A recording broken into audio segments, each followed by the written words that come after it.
لك يا ابو حميد ما تعليش تاني عشان هم عايزين يولعوا لنا في البازار. يولعوا يا باشا، يولعوا براحتهم. عارفين ليه يولعوا؟ عشان احنا شغلنا كله بفضل الله زان. اخويا بتاع امبارح اللي بيقول لي انت بتجيلك من الحاجه قطعه ولا قطعتين ولا 3 قطع وبنيجي ما بنلاقيش الحاجه.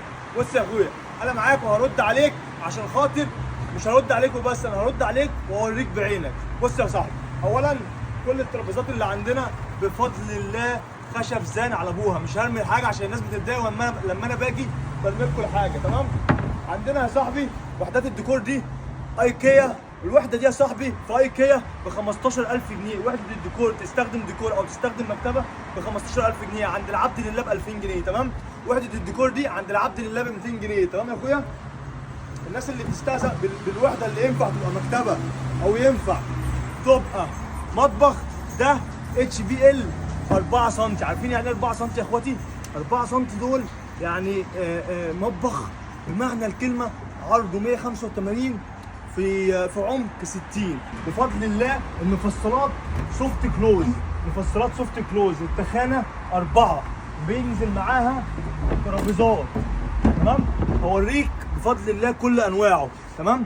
لما احنا بنتكلم بنقول ايه الفرق بينك وبين البراندات، فرق كبير جدا، واللي عندنا هو اللي عند البراندات. انا عايز اوريكم شويه شغل هيعجبوكم قوي يا جماعه. يعني المطبخ دوت بفضل الله عندنا ب 10000 جنيه، جاي منه 30 قطعه امبارح، اتفضل منه 10 قطع. تمام؟ ترابيزات اورنج محترمه قوي، الترابيزه بتتكلم عن نفسها. عندنا شويه كنب والله ما موجود في البراندات. انا امبارح داخل براند بدون ذكر اسامي، سالوا على الكنبه والكرسي دول، قال لي 35000 جنيه، عند العبد لله ب 15000.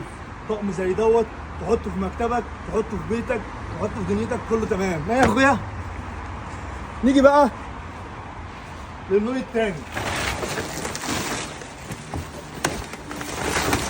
اللون التاني يتحط في قصر بفضل الله، قصر ملكي.